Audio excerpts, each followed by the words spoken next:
ইসলামে যে মুদ্রা বলে কিছু আছে এটাও এখন মানুষকে বোঝাতে হয়। ৩০৯ বছর ঘুমিয়ে থাকার পরেও তাদের মুদ্রার মান কমে যায়নি। কিসের মুদ্রা ছিল এটা? আমার ১০০০ টাকার মতো? কিসের মুদ্রা ছিল? স্বর্ণের বা রৌপ্যের? আর আপনারা জানেন কি না, বর্তমান পশ্চিমা সভ্যতা ক্ষমতায় আসার পরে তারা বাজার থেকে, অর্থনীতির বাজার থেকে স্বর্ণ মুদ্রা, রৌপ্য মুদ্রাকে হারাম করে দিয়েছে। আপনি সেটা দিয়ে ডিল করতে পারবেন। একটু ক্লু দিয়ে আপনাকে মাথায় একটু নাড়া দেই। ৩০৯ বছর পরে একটা মুদ্রা নিয়ে বাজারে গিয়েছে। কত বছর পরে? তো ৩০৯ বছর ওই মুদ্রা পকেটে নিয়ে ঘুমানোর পরেও সেই মুদ্রার মান কিন্তু কমে যায়নি। আমি কি বোঝাতে পারছি? ৩০৯ বছর ওই মুদ্রা পকেটে নিয়ে ঘুমানোর পরে মুদ্রার মান কিন্তু কমে যায় নাই, টাকার মান কিন্তু কমে যায়নি। আমার পকেটে কয় টাকা আছে দেখি। বেশি টাকা নাই ভাই, একটা ১০০০ টাকার নোট দেখতে পারেন। এটা নিয়ে আমি যদি ৩০০ বছর ঘুমাই, ৩০০ বছর পর এই ১০০০ টাকার মান কি ১০০০ টাকা থাকবে? কোথায় যাবে সেই মান? এই ১০০০ টাকা উপার্জন করতে আমাকে যে শ্রম এবং সময় দিতে হয়েছে, যদি এর মান কমে যায় তাহলে সেই শ্রম এবং সময় কি নষ্ট হবে না? তাহলে আমার শ্রম এবং সময় কে চুরি করে খাচ্ছে? আমি কি বুঝাতে পারছি না?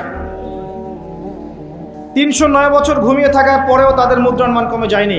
কিসের মুদ্রা ছিল এটা? আমার ১০০০ টাকার মতো? কিসের মুদ্রা ছিল? স্বর্ণের বা রৌপ্যের? আর আপনারা জানেন কি না, বর্তমান পশ্চিমা সভ্যতা ক্ষমতায় আসার পরে তারা বাজার থেকে, অর্থনীতির বাজার থেকে স্বর্ণ মুদ্রা, রৌপ্য মুদ্রাকে হারাম করে দিয়েছে। আপনি সেটা দিয়ে ডিল করতে পারবেন। আর আল্লাহ পাকের হালালকে কেউ হারাম করলে কি হয়, আর আল্লাহর হালালকে কেউ হারাম করে নিলে কি হয়, এটা আমার চেয়ে আপনারা ভালো জানেন। যাই হোক, কিছু করার নাই, আমি জাস্ট বললাম। কিছু করার নাই আপনার আমার, কিন্তু জাস্ট জেনে রাখা তো ভালো, জানা ভালো না? ইউসুফ আলাইহিস সালামকে কি দিয়ে কেনা হয়েছিল? বিকাশের মাধ্যমে। কিভাবে? সুবহানাল্লাহ। এই যে খিদর আলাইহিস সালাম দেয়াল নির্মাণ করছেন, দেয়াল নির্মাণ করছেন, নিচে ওই বাপদাদার পৈতৃক সম্পত্তি আছে রেখে যাওয়া। সেগুলো কিসের? ধাতুর। কোন ধাতুর? সেগুলো ইলেকট্রনিক মানি, ক্রিপ্টোকারেন্সি, বিটকয়েন। ইসলামে যে মুদ্রা বলে কিছু আছে এটাও এখন মানুষকে বোঝাতে হয়। আবার অনেক সময় দাড়ি টুপিওয়ালা মানুষও বলবে যে এসব আবার কি জিনিস, ইসলামিক কারেন্সি আবার কি জিনিস। সবই জায়েজ, ফাইন। আমি তো তর্ক করতে চাই না, এগুলো পছন্দ করি না। যেটা আপনার কাছে জায়েজ মনে হচ্ছে আপনি করতে থাকেন, কিন্তু অ্যাটলিস্ট আমরা আকীদা লালন করছি যে আসহাবুল কাহফের ওই মুদ্রা, নবী সাল্লাল্লাহু আলাইহি ওয়াসাল্লামের সময়কার দিনার দিরহাম, এবং এই যে ইসলামিক কারেন্সিগুলো কোরআনে বলা আছে, এগুলো বর্তমান সময় চলমান বিষয়ের চেয়ে ১০০০ গুণ বেশি ভালো, যার মান কখনো কমে যাবে না ইনশাআল্লাহ তাআলা। এই পৃথিবীতে যত ফিতনা চলছে সবগুলো ফিতনাকে একত্রিত করলেও দাজ্জালের ফিতনার সমান হবে না। আমি কি বুঝাতে পারছি ভাই? এই মহা ফিতনা থেকে আপনাকে বাঁচাবে একটা সূরা মাত্র, অনলি একটা সূরা। তার নাম কি? সূরাতুল কাহফ। নবী করিম সাল্লাল্লাহু আলাইহি ওয়াসাল্লাম মক্কায় দ্বীন প্রচার করছেন এবং তার বিরোধিতা করছে কাফের মুশরিক কুরাইশরা। তাদের কাছে ধর্মতাত্ত্বিক কোনো দলিল ছিল না। তারা দলিল খুঁজতে চলে গেল ইয়াসরিব, মদিনায়। মদিনায় ইহুদিরা থাকতো। সেখানে গিয়ে ইহুদিদেরকে জিজ্ঞাসা করছে, আমাদেরকে এমন কিছু শিখিয়ে দাও যেটা দিয়ে আমরা মুহাম্মদ সাল্লাল্লাহু আলাইহি ওয়াসাল্লামকে চ্যালেঞ্জ করতে পারি। তখন ইহুদিরা শিখিয়ে দিল, তাকে গিয়ে ৩টা প্রশ্ন করবে। কয়টা প্রশ্ন? এই ৩টা প্রশ্নের উত্তর যদি সে দিতে পারে, নিঃসন্দেহে সে একজন নবী, কোনো সন্দেহ নাই। আর যদি এই ৩টার উত্তর দিতে না পারে, বুঝে নিবে সে মিথ্যাবাদী, সে নবী নয়। কত বড় প্রশ্ন তাহলে! কারা শিখিয়ে দিল? ইহুদিরা। ১ নাম্বার, তাকে গিয়ে জিজ্ঞাসা করবে আসহাবুল কাহফের কি হয়েছিল, গুহাবাসী যুবকদের কি হয়েছিল। ২ নাম্বার, তাকে গিয়ে জিজ্ঞাসা করবে যে যুলকারনাইন বাদশাহ, যে পৃথিবীর পূর্ব থেকে পশ্চিম পর্যন্ত শাসন করেছে, তার কি হয়েছিল। এবং ৩ নাম্বার, তাকে জিজ্ঞাসা করবে আত্মা কাকে বলে, রূহ কাকে বলে। যদি উত্তর দিতে পারে সে নিঃসন্দেহে নবী, যদি না পারে বুঝে নিবে সে নবী নয়। তারা চলে আসলো, নবী সাল্লাল্লাহু আলাইহি ওয়াসাল্লাম কাবা ঘরের সামনে ছিলেন, তাকে জিজ্ঞাসা করলো, হে মুহাম্মদ সাল্লাল্লাহু আলাইহি ওয়াসাল্লাম, বলো তুমি যদি নবী হয়ে থাকো তাহলে বলো এই তিনটার উত্তর কি? নবী করিম সাল্লাল্লাহু আলাইহি ওয়াসাল্লাম বললেন, আগামীকাল এসো তোমাদেরকে বলে দিব। আগামীকাল এসো তোমাদেরকে বলে দিব। তিনি একটা শব্দ বলতে ভুলে গিয়েছিলেন, কি সেটা? ইনশাআল্লাহ। আল্লাহ পাক নবীদের ছোট ছোট ভুল ধরতেন। যে যত বড় মুমিন হবে তার ভুল তত বেশি দেখা হয়, তাই না? দেখবেন একজন মানুষ দিনের জন্য কিছুই করেনি সারা জীবন, তার পিছনে মানুষ ব্যস্ত হবে না। যে তার পুরো জীবন যৌবন দিনের জন্য ঢেলে দিচ্ছে, তার পিছনে মানুষ লেগে থাকবে। এমন না ব্যাপারটা? নামাজ পড়ে না, তাকে দেখবেন তাকে নিয়ে খুব একটা মাথা ব্যথা নাই। যে 5 ওয়াক্ত নামাজ পড়ে, নামাজ একটু ভুল হচ্ছে, ওকে নিয়ে মাথা ব্যথা। আমাদের সাইকোলজি এরকম। তো নবী সাল্লাল্লাহু আলাইহি ওয়াসাল্লামের এই ভুলে যাওয়াটাকে আল্লাহ পাক সংশোধন করার জন্য এবং আমাদেরকে শিক্ষা দেওয়ার জন্য আল্লাহ পাক এটাকে ধরলেন এবং কিছু সময় ওহী বন্ধ হয়ে গেল, অল্প সময়। এদিকে মক্কার কুরাইশরা তো উৎফুল্ল, সে তো বলেছিল আগামীকাল উত্তর দিবে, এখন উত্তর দিতে পারছে না। আর নবী সাল্লাল্লাহু আলাইহি ওয়াসাল্লাম ভেবেছিলেন যে জিবরাইল আলাইহিস সালাম তো তার কাছে আসলে জিজ্ঞাসা করলেই তিনি বলে দিবেন। আল্লাহ পাক সূরা কাহফের 23 এবং 24 নম্বর আয়াত নাজিল করলেন কয়েকদিন পর। আয়াতটা হচ্ছে, ওয়ালা তাকুলান্না লিশাইইন ইন্নী ফাইলুন যালিকা গাদান ইল্লা আন ইয়াশা আল্লাহ। হে নবী মুহাম্মদ সাল্লাল্লাহু আলাইহি ওয়াসাল্লাম, আপনি কোশ্চিন কালেও বলবেন না যে আমি আগামীকাল কিছু করব ইনশাআল্লাহ বলা ব্যতীত। এই শিক্ষাটা কাকে দিচ্ছেন আল্লাহ পাক? শুধু তাকে না, আমাদেরকেও। কিয়ামত পর্যন্ত এই শিক্ষা থাকবে না? থাকবে। অতএব ইনশাআল্লাহ দিয়ে আপনি আল্লাহর অনুগত সভ্যতা এবং আল্লাহ বিরোধী সভ্যতাকে চিহ্নিত করতে পারবেন। আল্লাহ বিরোধী সভ্যতা কখনো ইনশাআল্লাহ বলে না। বলে? ওই ন্যাটো কি ইনশাআল্লাহ বলে কখনো? জিউসরা বলে? ও পশ্চিমারা বলে? এবং ওদের ধাঁচে যারা নিজেদের মানসিকতা তৈরি করেছে এরাও কখনো ইনশাআল্লাহ বলবে না। বলবে? বলবে না। কিন্তু আল্লাহর বান্দারা বলবে ইনশাআল্লাহ আমি আগামীকাল করব, তাই বলবে না? ইনশাআল্লাহ। যদি আল্লাহ চান, একটা হাদিসে এসেছে যে ইনশাআল্লাহ যখন কেউ বলে কোনো কাজ করার আগে, তার ওই কাজটা সুসম্পন্ন করার দায়িত্ব আল্লাহ পাক নিজে নিয়ে নেন। একটা হাদিস শোনাই, সুলাইমান আলাইহিস সালাম তার 100 জন স্ত্রী ছিল। কতজন? এখন পশ্চিমারা আমাদেরকে শেখায় যে বহু বিবাহ ভালো না, ইসলামে 4টা বিয়ের কথা বলা আছে, ইসলাম কত অমানবিক ধর্ম, এগুলো শেখায় না? শেখায়। সুলাইমান আলাইহিস সালাম কাদের নবী? বনু ইসরাইলের নবী, যিনি এই জেরুজালেম থেকে সারা বিশ্ব শাসন করেছিলেন। তার পিতা দাউদ আলাইহিস সালামও সারা বিশ্ব শাসন করেছেন এই জেরুজালেম থেকেই। পরবর্তীতে তিনি দাউদের পুত্র সুলাইমান আলাইহিস সালাম, তিনি আরো বেশি ক্ষমতা নিয়ে বিশ্ব শাসন করেছেন। জিনরাও তার অনুগত ছিল। তিনি পশু পাখির ভাষা বুঝতেন, এমনকি পিঁপড়ার ভাষা পর্যন্ত বুঝতেন। সুবহানাল্লাহ। বাতাসে ফ্লাই করতে পারতেন, জানেন না আপনারা? সুলাইমান আলাইহিস সালামের 100 জন স্ত্রী, তিনি বলছেন আজকে আমি আমার সব স্ত্রীর কাছে যাব এবং প্রত্যেকের গর্ভ থেকে একটা করে সন্তান আসবে এবং এই সন্তানটা আল্লাহর পথের মুজাহিদ হবে। তিনি একটা কথা বলতে ভুলে গেলেন, কি?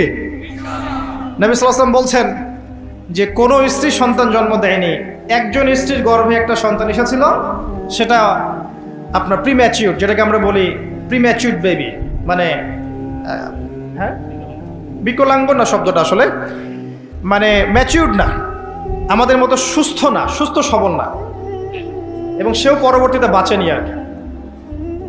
তো নবী সাল্লাল্লাহু আলাইহি ওয়াসাল্লাম বলছেন ওই দিন যদি সুলাইমান আলাইহিস সালাম ইনশাআল্লাহ বলতেন তাহলে তার কথাই সত্য হতো। ইনশাআল্লাহ ক্ষমতা বুঝতে পারছেন? যাই হোক, আল্লাহ পাক এই আয়াত নাজিল করার পরে নবী সাল্লাল্লাহু আলাইহি ওয়াসাল্লামকে এই 3টা প্রশ্নের উত্তর জানিয়ে দিলেন। আসহাবুল কাহফের কি হয়েছিল আপনি এই সূরার প্রথম দিকে পাবেন, প্রথম 2 পৃষ্ঠার মধ্যেই পাবেন। যুলকারনাইন বাদশার কি হয়েছে এটা এই সূরার শেষের দিকে গিয়ে পাবেন। 3 নাম্বার রূহ কাকে বলে, এটা আপনি এই সূরায় পাবেন না। এটা কোথায় আছে? শুকরান, সূরা বনী ইসরাঈলে আছে। এখানে একটা মেসেজ আছে, 2টার উত্তর একখানে আর একটা অন্য জায়গায় কেন? আমাদের বুঝ হচ্ছে এটাই যে সূরা কাহাফকে বুঝতে হলে আপনার আরেকটা সূরার সহযোগিতা লাগবে, তার নাম সূরা বনু ইসরাঈল। আপনি সূরা বনু ইসরাঈলটা পড়েন, এখানে ইহুদিদের ব্যাপারে অনেক কিছু আছে এবং সূরা কাহাফ আর বনু ইসরাঈলের মধ্যে অনেক আয়াতে মিলও আছে। দুটো একটা পেয়ার, যেমন সূরা ফালাক নাস একটা পেয়ার না? পেয়ার বলছেন জোড়া জোড়া। সূরা ফালাক নাস একটা পেয়ার না, জোড়া না? সূরা কাফিরুন, সূরা ইখলাস একই রকম একটা পেয়ার না? এরকম কিন্তু সূরা এই যে ওয়াদ-দুহা ওয়াল-লাইলি ইযা সাজা, এই সূরা, তারপরে সূরা আলাম নাশরাহ লাকা সাদরাক একটা পেয়ার মনে হয় না? এরকমই সূরাতুল বনু ইসরাঈল, সূরা কাহাফ একটা জোড়া। তো আমি বনু ইসরাঈলের দিকে আপনাদেরকে ফোকাস করতে বলিনি আজকে, আমি বলেছি আপনারা সূরা কাহাফটা পড়বেন অন্তত। এই তিনটা ঘটনার পাশাপাশি সূরা কাহাফে আরও কিছু আছে। সূরা কাহাফে দুইজন ব্যক্তির ঘটনা আছে, যেই দুইজন ব্যক্তির মধ্যে একজন ধনী ছিল আর একজন গরিব ছিল। ধনী বন্ধু বস্তুবাদী ছিল, দুনিয়াদার এবং আল্লাহ বিরোধী, আর গরিব বন্ধু ছিল আল্লাহওয়ালা মানুষ, দুনিয়াদার না, আল্লাহওয়ালা মানুষ। আল্লাহ পাক এই দুই বন্ধুর কথোপকথন এবং ধনী বন্ধুর কি পরিণতি হয়েছে শেষমেশ, এটা এই সূরার মধ্যে বলেছেন। এটা একটা চমৎকার গল্প। ঠিক ধনী বন্ধু এবং গরিব বন্ধুর গল্প বলার পরে আল্লাহ পাক দুনিয়ার জীবনের উদাহরণ দিয়েছেন। দুনিয়ার জীবনটাও ঠিক এমনই, ঠিক ধনী বন্ধুটা দুনিয়াকে যেমন ভেবেছিল দুনিয়াটা এমনই। যাই হোক, এই সূরা আরও আছে ইয়াজুজ আর মাজুজের কথা, নাম শুনেছেন? শেষ জামানায় বিশাল একটা ফিতনা আসবে, তার নাম কি? ইয়াজুজ আর মাজুজ। ওরা না আসা পর্যন্ত কিয়ামত হবে না। আর আমরা দেখতে পাচ্ছি অলরেডি কিছু সভ্যতার মধ্যে তাদের খাসলত বা চরিত্র দেখা যাচ্ছে। আমি বলছি না যে ওরাই ইয়াজুজ মাজুজ, এটা বলছি না, স্বভাব চরিত্র বলছি। কি চরিত্র? ইন্না ইয়াজুজ ওয়া মাজুজ মুফসিদুনা ফিল আরদ। ইয়াজুজ আর মাজুজ সম্পর্কে দুইটা আয়াত আছে মাত্র কোরআনে, মাত্র দুইটা।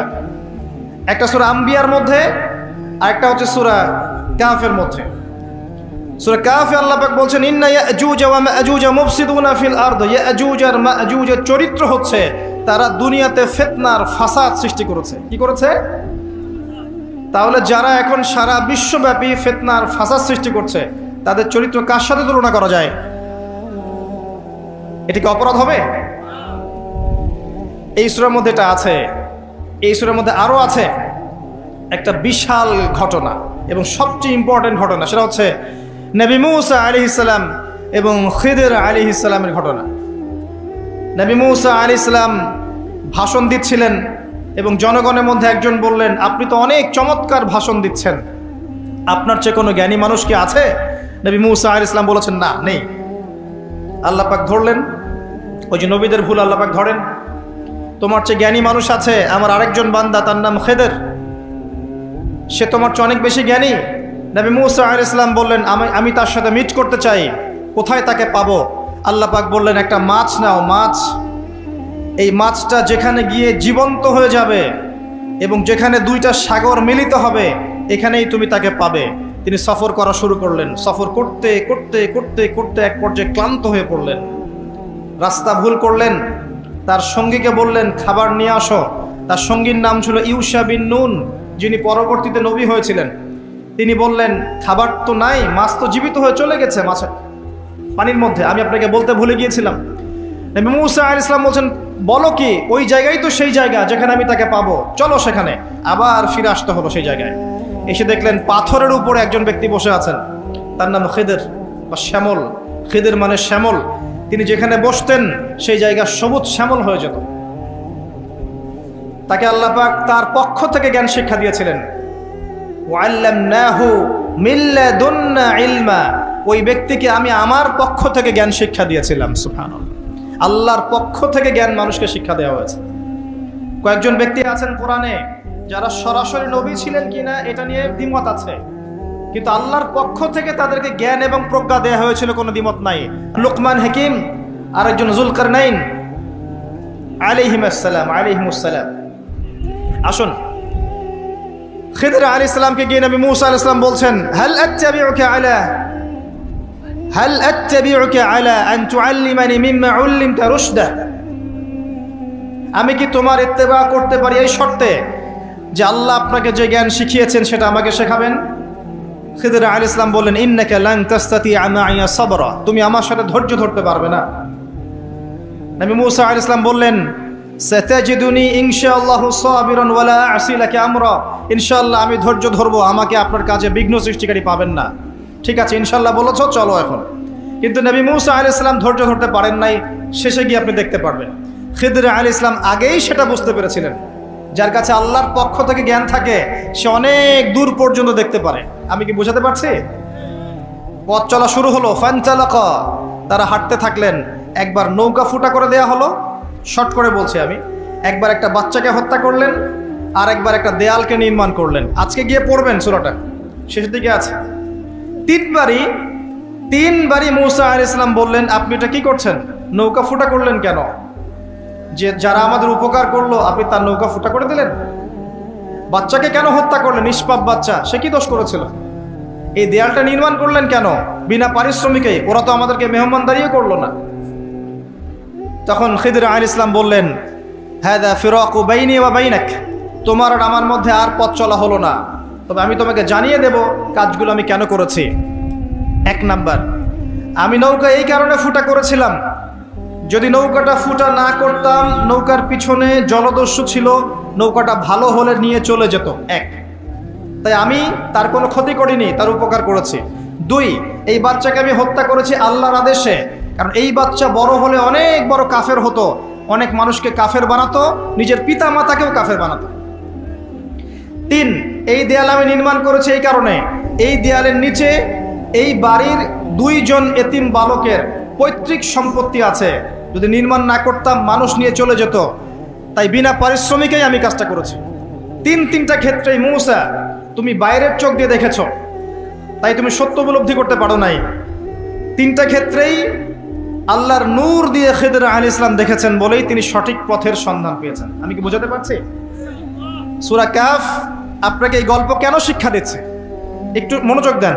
সূরা কাহফে আপনাকে এই গল্পটা কেন দেয়া হচ্ছে, কেন শিক্ষা দেয়া হচ্ছে? কারণ সূরা কাহফ এর মাধ্যমে আপনি কিভাবে দাজ্জালের ফিতনা থেকে বাঁচবেন সেটা আপনি এক চোখ দিয়ে বুঝতে পারবেন না, আপনাকে আগে খিদির হতে হবে, তারপরে বুঝতে পারবেন। আমি কি বোঝাতে পারছি ভাই? আগে আমাদেরকে খিদির আলাইহিস সালামের মতো হতে হবে, 2 চোখওয়ালা, যার শুধু বাইরের চোখ ছিল না, ভিতরের চোখও ছিল, এবং জীবন্ত কলব ছিল, কলবে নূর ছিল, অনেক দূর পর্যন্ত দেখতে পারতেন কি হচ্ছে সামনে, কি হতে যাচ্ছে। আল্লাহ পাক তাকে সেই হিকমা, প্রজ্ঞা, জ্ঞান দিয়েছিলেন। এই হিকমা, এই প্রজ্ঞা, এই জ্ঞান কখন আসবে? যখন মনের মধ্যে কোনো হিংসা থাকবে না, কোনো বিদ্বেষ থাকবে না, কোনো রিয়া থাকবে না, কোনো অহংকার থাকবে না, যখন মনের মধ্যে স্বচ্ছতা থাকবে, পরিচ্ছন্নতা থাকবে, দুনিয়ার পূজা থাকবে না, পরকাল কেন্দ্রিক চিন্তা ভাবনা থাকবে, বেশি বেশি কোরআন তেলাওয়াত করবে, বেশি বেশি আল্লাহ জিকির করবে, বেশি বেশি আল্লাহর জিকিরে জিহ্বাকে সিক্ত রাখবে, কলবকে পরিষ্কার রাখবে, নূরওয়ালা মানুষের কাছে গিয়ে পড়ে থাকবে, তখন গিয়ে কলব জীবিত হবে, তার আগে হবে না। আমি মনে হয় বুঝাতে পারছি না। যখন এরকম হবে কলবের অবস্থা, তখন আপনি ইনশাআল্লাহ 2 চোখ দিয়ে দেখতে পারবেন ইনশাআল্লাহ তাআলা। তখন বুঝবেন কি কারণে সূরা কাহফ আপনাকে দাজ্জালের ফিতনা থেকে বাঁচাবে।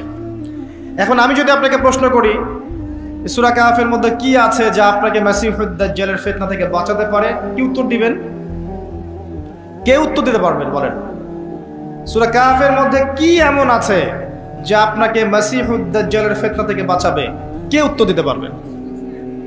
বলেন বলেন, সাহস করেন। কি আছে? অন্য সূরায় কি নেই? এখানে কি আছে স্পেশাল যে আপনাকে মাসিহুদ দাজ্জালের ফিতনা থেকে বাঁচাবে? নবীজি বলেছেন গ্যারান্টি। প্রথম 10 আয়াত, শেষ 10 আয়াত মুখস্থ করেন,